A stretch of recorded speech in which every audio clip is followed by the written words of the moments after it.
Bonsoir à tous, merci beaucoup d'être présents pour ce 4e rendez-vous qu'Espace Prépa, Studirama et l'ISC Paris vous donne avec le sujet de culture générale 2013, le plaisir. Nous espérons que ces vidéos vous aideront à préparer le thème sereinement. Ce soir, nous abordons avec Claude Obadia, professeur de philosophie en classe préparatoire, et Philippe, élève en 2e année de classe préparatoire au lycée Sainte-Croix de Neuilly, la question de la morale des plaisirs. Monsieur Obadia, est-ce que l'on peut fonder une morale sur le plaisir? Alors, manifestement, on peut fonder une morale sur le plaisir, puisqu'on appelle précisément hédonisme, une morale fondée sur le plaisir. Et de fait, reste à savoir ce que peut signifier une morale des plaisirs. Alors je crois que une morale des plaisirs peut signifier plusieurs choses. Elle peut signifier que le plaisir vaut comme fin en soi et non plus comme moyen. Autrement dit, que le plaisir possède et trouve sa valeur en lui-même.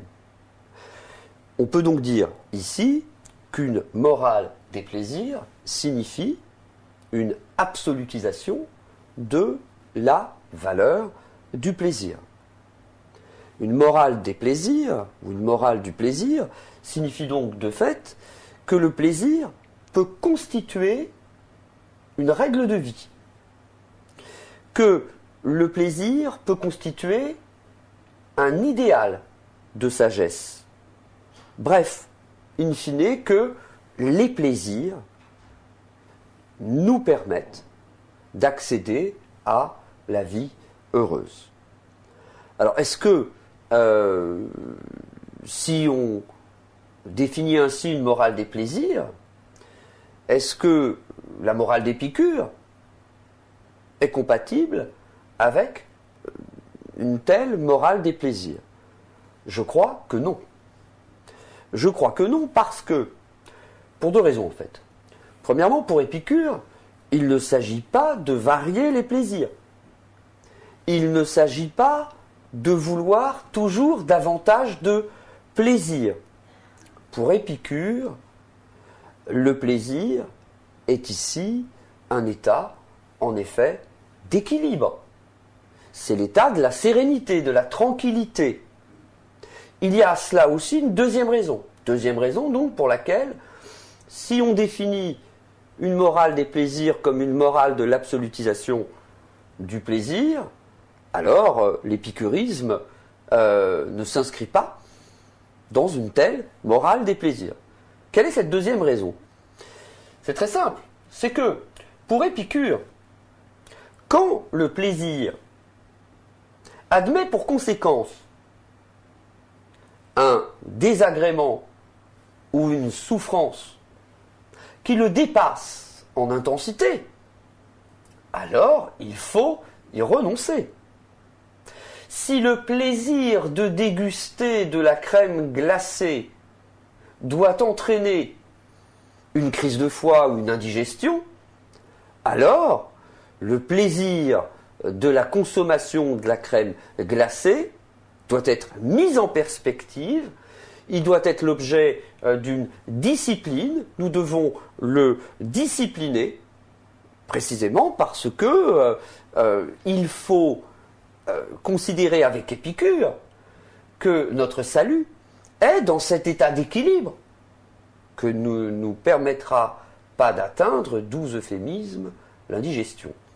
Vous voulez donc dire que si l'on vit selon une morale des plaisirs, il faut en tirer les conséquences, ou en tout cas penser aux conséquences que cela peut avoir, l'indigestion par exemple? Alors, une morale des plaisirs, selon Épicure, est une véritable morale de la discipline des affects et des désirs. Et il faut le dire très simplement, même si au premier abord ça peut surprendre les étudiants, à qui, à juste titre par ailleurs, nous expliquons cette année que l'hédonisme s'oppose à l'ascétisme. Il faut pourtant ici leur dire que l'hédonisme épicurien est un ascétisme. C'est-à-dire qu'il s'agit bien d'un choix de vie raisonné, d'un choix de vie qu'on opère par l'activité de la pensée, mais par la pratique d'exercices quotidiens, et donc qui consiste à se rendre maître de soi-même, à se transformer pour accéder au plaisir, au bonheur, qui est celui de la réconciliation avec la vie, qui est celui de la tranquillité. Alors l'hédonisme, comme morale basée sur le plaisir, a un autre sens. Elle peut aussi être considérée comme ayant un autre sens. En effet, que signifie une morale des plaisirs, sinon que jouir, précisément, a du sens? Que jouir a du sens, ou à tout le moins, que prendre du plaisir, jouir, peut donner du sens à l'existence. Ce point est tout à fait, je crois, intéressant. À supposer, en effet, que l'hédonisme soit un choix que l'homme peut faire lorsqu'il est, excusez-moi ce jeu de mots, en panne de sens, c'est-à-dire lorsqu'il peine à donner du sens à son existence, lorsqu'il est en peine de sens. Alors, l'hédonisme, ici, nous montre bien que l'homme, même quand il fait le choix de la valeur absolue du plaisir débridé, même quand il ferait le choix du libertinage, eh bien, est encore ce vivant qui fait ce choix parce qu'il est le vivant qui est celui qui se pose la question du sens, le seul vivant qui se pose la question du sens. Alors bien sûr, on peut douter que le plaisir suffise à donner du sens à l'existence. Le plaisir n'enferme-t-il pas les hommes dans la logique qui est celle de l'égoïsme, de la consommation, de la concupiscence? On peut donc douter que le plaisir puisse suffire à donner du sens à l'existence. Et de fait, une autre hypothèse ici s'impose. Ce que peut signifier une morale des plaisirs, n'est-ce pas le besoin, comme l'a expliqué Pascal, du divertissement? Pourquoi avons-nous besoin du plaisir? Sinon sans doute parce que nous avons besoin de nous distraire d'un certain nombre d'inquiétudes. L'inquiétude qui est celle qui touche à l'enfermement de la conscience, l'inquiétude qui touche à l'inévitabilité de la mort, l'inquiétude qui touche précisément la question du sens. Une morale des plaisirs peut donc signifier le besoin de se détourner de nos angoisses. Mais du coup, cette morale des plaisirs, cette morale du plaisir comme jouissance, cette morale du plaisir débridé n'est peut-être pas si insensée, si irréfléchie que cela. Car je crois qu'elle peut signifier encore ce que j'indiquais à l'instant. Car un homme qui voue sa vie au plaisir, un homme qui voue sa vie à la jouissance, un homme qui se persuade que jouir a du sens, est de fait un homme qui éprouve ce besoin de sens et qui par là, jusque dans la quête effrénée du plaisir, montre qu'il sera sans doute toujours un animal métaphysique en peine de sens et en quête de sens. Ce que vous dites est intéressant parce qu'on a plutôt tendance à juger de tels choix un peu négativement. On se dit toujours mais on ne peut pas vivre sa vie comme ça. Donc finalement les gens qui optent pour une vie à la recherche du plaisir, des plaisirs, sont en souffrance en fait. Comme vous disiez, c'est en quête de sens, quoi. Oui, je crois qu'ici, sans doute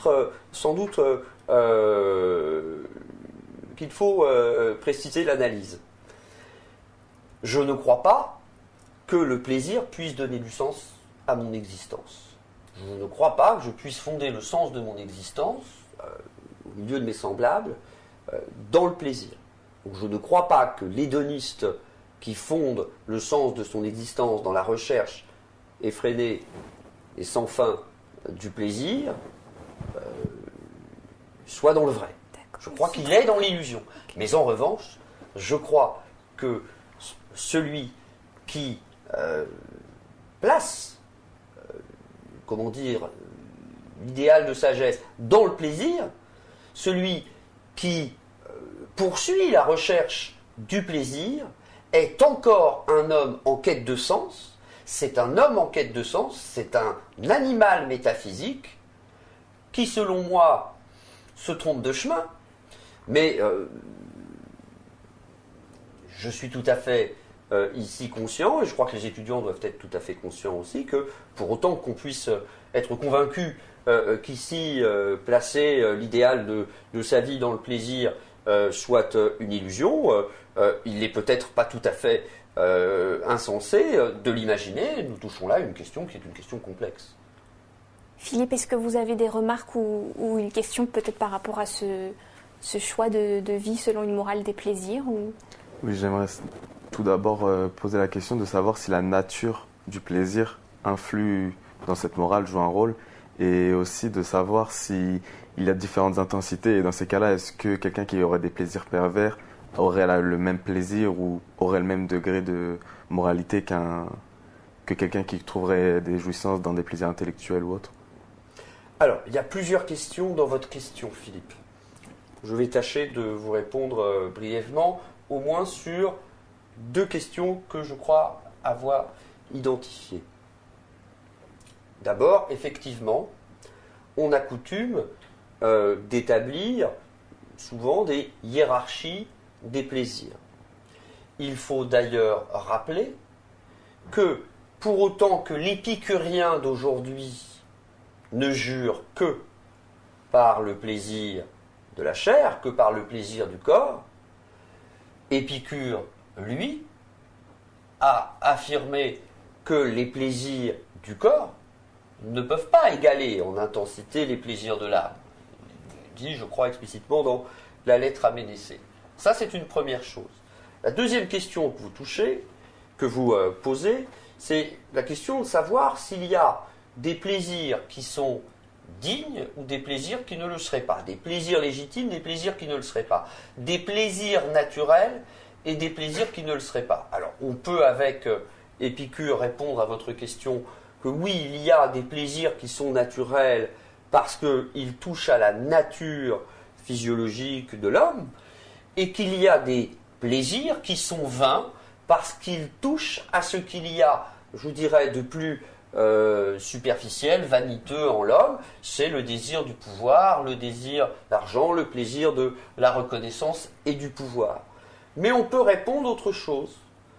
On pourrait répondre aussi, d'une façon un petit peu plus radicale, que cette distinction entre les plaisirs licites et les plaisirs pervers repose sur une confusion. La nature ne veut pas qu'il y ait des plaisirs, par exemple ceux qui touchent à la sexualité, qui seraient, je dirais, naturels, puisque la nature ne regarde qu'à la reproduction de l'espèce.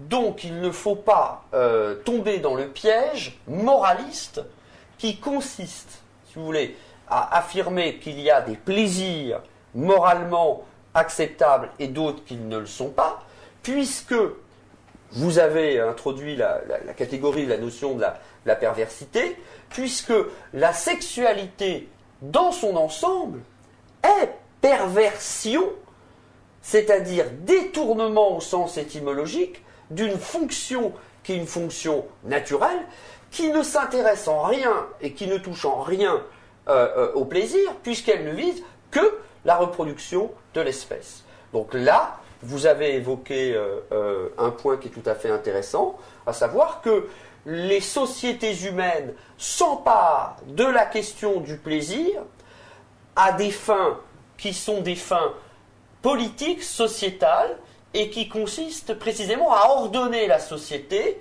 et à faire en sorte que la société, que règne l'ordre dans la société, raison pour laquelle il faut effectivement alors distinguer des conduites perverses et des conduites dites normales. Je ne sais pas si je me suis bien fait comprendre, mais ce que j'ai voulu ici vous répondre, c'est que dans l'idée de la perversion sexuelle, il y a, par exemple, il y a une confusion qui touche le fait que c'est la sexualité dans son ensemble qui est une perversion, c'est-à-dire un détournement d'une fonction biologique qui ne s'intéresse en rien au plaisir.